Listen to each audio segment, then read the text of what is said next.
সামনেই যেহেতু ক্রিসমাস আর ক্রিসমাসের জন্য চাই ফুড কেক, তার জন্য যেটা আমি করেছি, এখানে আমি টুটি ফুটি নাটস আর ড্রাই ফ্রুট সমস্ত কিছুকে আমি অরেঞ্জ জুসেতে একদম সোক করে রেখে দিয়েছিলাম 1 উইকের জন্যে। তো অবশ্যই সেটা ফ্রিজে রাখতে হবে। তোমরা চাইলে কিন্তু যেরকম ক্যানেতে যে অরেঞ্জ জুস আছে সেটা দিয়েও তোমরা করতে পারো। এবার আমি একটা পাত্রের মধ্যে আমি এখানে 2 কাপের মতন চিনি নিয়ে নিচ্ছি। এখানে মেজারমেন্ট কাপ, তোমরা এরকম মেজারমেন্ট কাপ খুব সহজেই তোমরা অফলাইন অনলাইনে কিনতে পেয়ে যাবে।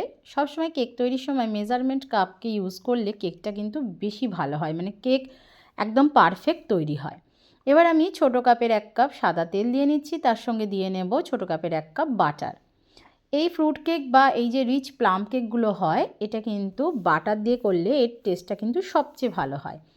আমি এখানেতে হোয়াইট অয়েলের সঙ্গে আমি বাটারও ইউজ করেছি। তো তোমরাও কিন্তু হোয়াইট অয়েলের সঙ্গে অবশ্যই বাটার ইউজ করবে। আর যদি মনে করো যে হোয়াইট অয়েল একদম অ্যাভয়েড করে দেবে, তাহলে তোমরা এখানেতে 2 কাপের মতন বাটার দিয়ে নেবে। এবার আমি এই বাটারের সঙ্গে ভালোভাবে চিনিটাকে বিট করে নিচ্ছি, যাতে সমস্ত কিছু একসঙ্গে ভালোভাবে মিশে যায়। আমার কাছে ব্রাউন সুগারটা ছিল না। যদি তোমাদের কাছে ব্রাউন সুগার থাকে তাহলে তোমরা ব্রাউন সুগার ইউজ করতে পারো চিনির বদলে, মানে যে সাদা চিনি দিয়েছি তার বদলেতে। এটা ভালোভাবে বিট করে নিচ্ছি। এবার এর সঙ্গে আমি দিয়ে নেব 3টে ডিম। ডিমটা আমি আলাদা করে ফাটিয়ে নিচ্ছি, যাতে খারাপ ডিম থাকলে সেটা যেন একদম কোনোভাবেই না মেন যে রান্নাটা হচ্ছে তার মধ্যে চলে যায়। তো আমি এখানেতে 3টে ডিম নিয়ে নিয়েছি। এবার এই 3টে ডিমও ভালোভাবে আমি মিশিয়ে নেব। এখানে একটু বলে রাখি, এখানে যেহেতু চিনির গুঁড়োটা আমি এখানেতে চেলে দিইনি, মানে নর্মাল দিয়ে দিয়েছি। তো অনেক সময় চিনির কিন্তু বড় দানা থাকতেই পারে। তো সেই জন্য এই যে ভালোভাবে যে এই যে হ্যান্ড বিটারটা দিয়ে যে বিট করা হচ্ছে, এইটা কিন্তু খুব ভালোভাবে করতে হবে। মানে এটা করলে কি হবে, চিনিটাও খুব ভালোভাবে গলে যায় আর জিনিসটাও খুব ভালোভাবে মিক্স হয়ে যায়। তো দেখো, এটা আমি কিন্তু ভালোভাবে মিক্স করে নিচ্ছি। এবার আমি এর মধ্যে দিয়ে দেব মোলাস। মোলাস যদি তোমরা অনলাইনেতে অফলাইনেতে মোলাস পেয়ে যাবে। আর যদি ঘরে তৈরি করতে চাও তো ঘরেও করে নিতে পারো, এটা আমার একদম হোমমেড আছে। যদি কেউ হোমমেড মোলাসের রেসিপি চাও তো অবশ্যই কমেন্ট বক্সে জানাতে হবে। এবার আমি এটা ভালোভাবে আবারও এর সঙ্গে মিশিয়ে নিচ্ছি। এতে যেটা হয় সেটা হয় কালারটা ভীষণ সুন্দর হয়, আর একটা তো টেস্ট আসেই খুব সুন্দর।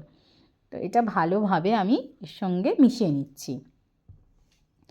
এই যে কেক, যে কোনো কেকের এই যে মিক্সড যেটা হয়, এই মেশানোটাই কিন্তু খুব বিশাল, মানে একটা বেশ বড় পার্ট, যেটা কেকটাকে নরম করতে বা কেকটা কী বলবো একদম ইভেন একটা যে শেপ নিয়ে আসতে কিন্তু খুব সাহায্য করে। আর তার সঙ্গে অবশ্যই ইনগ্রিডিয়েন্টসের যে পরিমাণটা হয় সেটা কিন্তু খুব নির্ভর করে। তার জন্যই কিন্তু এই মেজারিং কাপগুলো খুব দরকার হয়। আচ্ছা, আমি এর মধ্যে যেটা দিলাম, আমি এখানেতে অল্প করে নুন দিয়ে নিয়েছি, কারণ মিষ্টিতে যদি নুন দেওয়া হয় তাহলে মিষ্টি কিন্তু আরও সুন্দর খেতে হয়। আর আমি এর মধ্যে দিয়ে নিয়েছি 1 কাপ ময়দা। মেজারমেন্ট কাপের যেটা সবচেয়ে বড় যে কাপটা হয় সেই কাপের আমি 1 কাপ ময়দা এখানেতে দিয়ে নিয়েছি। আর আমি আর 1 কাপ ময়দা তুলে রেখে দিয়েছি, সেটাও দেব। বাট প্রথমেতে আমি 1 কাপ ময়দা ভালোভাবে মিশিয়ে নিচ্ছি, কারণ সব যদি একবারে দিয়ে দিই তাহলে কিন্তু একটা দলা পাকিয়ে যাওয়ার ভয় থাকে। এবার আমি এখানেতে অল্প করে দুধ দেব। এক্ষেত্রে বলি, যেহেতু এটা আমি অরেঞ্জ জুসেতে ফ্রুটগুলো মানে যে ড্রাই ফ্রুটগুলো ভিজিয়ে রেখে দিয়েছিলাম, তো সেই জন্যে আমি এখানেতে দুধটা ইউজ করেছি। এটা যদি আমি রামে শোক করতাম তাহলে কিন্তু আমি এখানেতে কোনোভাবেই দুধটা ইউজ করতাম না। আর এছাড়া যে অরেঞ্জ জুসেতে আমি যে ফ্রুটগুলোকে মানে ভিজিয়ে রেখে দিয়েছিলাম, সেখানেতে আমার এক্সট্রা কোনো অরেঞ্জ জুসও আর নেই, মানে পুরোটাই কিন্তু সোক করে নিয়েছে ফ্রুটেতে, ড্রাই ফ্রুটেতে। তো যদি ওখানে আমার এক্সট্রা অরেঞ্জ জুস থাকতো তাহলে কিন্তু আমি এই দুধটা দিতাম না, তার বদলে আমি অরেঞ্জ জুসটাই দিয়ে দিতাম। আচ্ছা, এবার আমি যে বাকি যে ময়দাটা ছিল 1 কাপ, সেটাও দিয়ে নিলাম এবং তার সঙ্গে দিয়ে নিলাম 3 চামচের মতন, ছোট চামচের একদম যে ফ্রুট কেকের যে মশলাটা থাকে সেটা দিয়ে নিলাম। এটা ভীষণই সুন্দর খেতে হয়। এই যে শীতকালের এই যে ফ্রুট কেক কেন এত ভালো লাগে, কারণই হচ্ছে এই সুন্দর একটা স্পাইসেসটা, মানে এত ভালো হয় এই স্পাইসেসটা দিয়ে করলে, মানে এটা ভীষণ একটা সুন্দর অ্যারোমা দেয়। তো সেটা দিয়ে নিয়েছি, দিয়ে ভালোভাবে এটাকে বিট করে নিচ্ছি। একদম ভালোভাবে দেখো পুরো মনে হচ্ছে যেন একটা ক্রিমি যে টেক্সচারটা হয় সেটা এসে গেছে। আরেকটা বলি, সেটা হচ্ছে যে সব সময় এই যে প্লাম কেক বা ফ্রুট কেক তৈরি হয়, সেক্ষেত্রে এই যে ময়দার যে ব্যাটারটা, মানে যে কেকের যে ব্যাটারটা হয়, সেটা কিন্তু যে থিকনেসটা তোমরা দেখতে পাচ্ছ ঠিক এইরকম থিকনেসের হবে, মানে এর থেকে বেশি পাতলা করবে না। যেগুলো আমরা স্পঞ্জ কেক বা চকলেট কেকের ক্ষেত্রে যেরকম করি, আরেকটু এর থেকে লিকুইড ব্যাপারটা বেশি রাখি, সেটা কিন্তু এর ক্ষেত্রে করলে চলবে না। তো এবার আমি এর মধ্যে যেটা দিয়েছিলাম সেটা হচ্ছে 2 চামচের মতন আমি ভ্যানিলা এসেন্স দিয়েছিলাম। আর এখানেতে আমি খাবার সোডা দিয়ে নিচ্ছি ছোটো চামচের 2 চামচ, আর বেকিং সোডা দিয়ে নিচ্ছি তার থেকে 1 সাইজ বড় চামচের 2 চামচ দিয়ে আবারও এটা ভালো করে আমি বিট করে নিচ্ছি। দেখো কতটা সুন্দর ব্যাটারটা তৈরি হয়ে গেছে, একদম পারফেক্ট।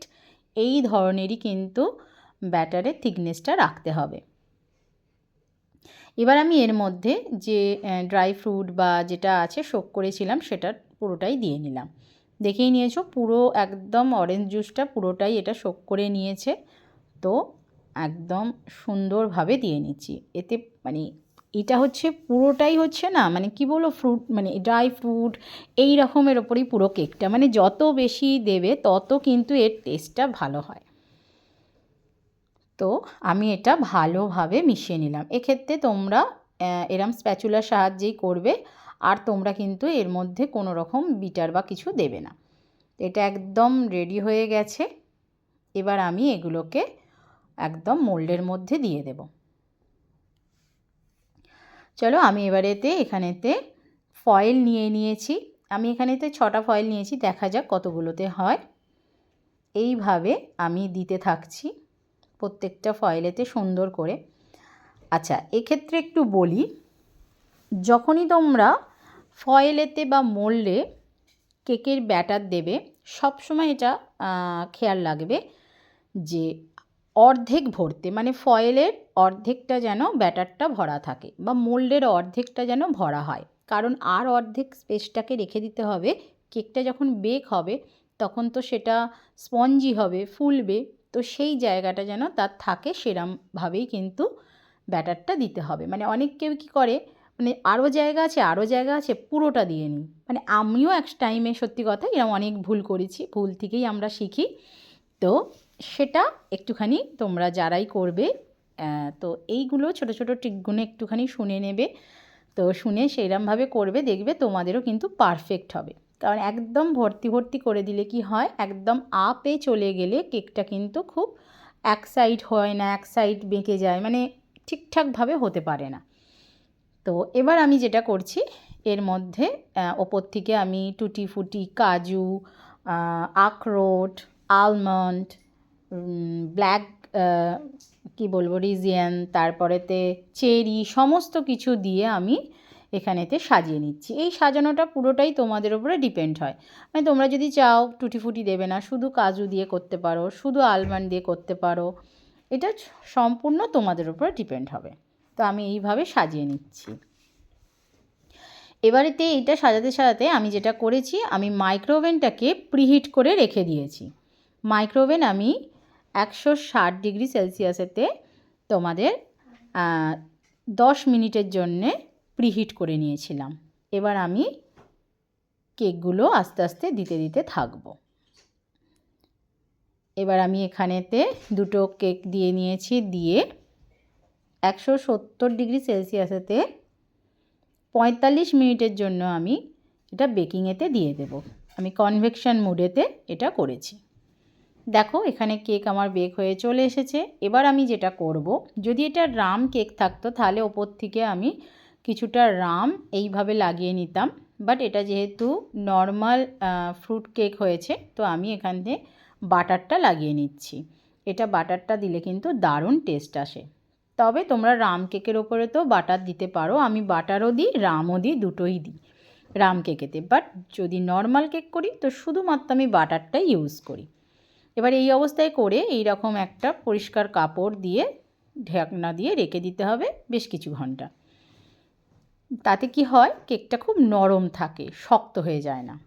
এবার আমি কেকগুলোকে ভালোভাবে এইভাবে প্যাকিং করে নিচ্ছি। এবার তোমরা এইভাবে প্যাকিং করে নাও, নিয়ে এর ওপরেতে যদি রাম কেক হয় রাম কেক বলে লিখে রাখো, যদি প্লেন ফ্রুট প্লাম কেক হয় তাই বলে লিখে রাখো, ঘরে নিজের জন্যে রাখো, কাউকে গিফট করতে রাখো, আর যারা সেলিং করতে চাও তো সেলিং করতে পারো। ভীষণ ভালো হয়, ভীষণ সুন্দর খেতে হয়। তো আজকের রেসিপি তোমাদের কিরম লাগলো অবশ্যই জানিও। নেক্সট রেসিপি খুব তাড়াতাড়ি আসবে। তোমাদের ভালো লাগলে অবশ্যই একটা লাইক আর একটা কমেন্ট দিও, আর ভালো লাগলে শেয়ার তো অবশ্যই করবে।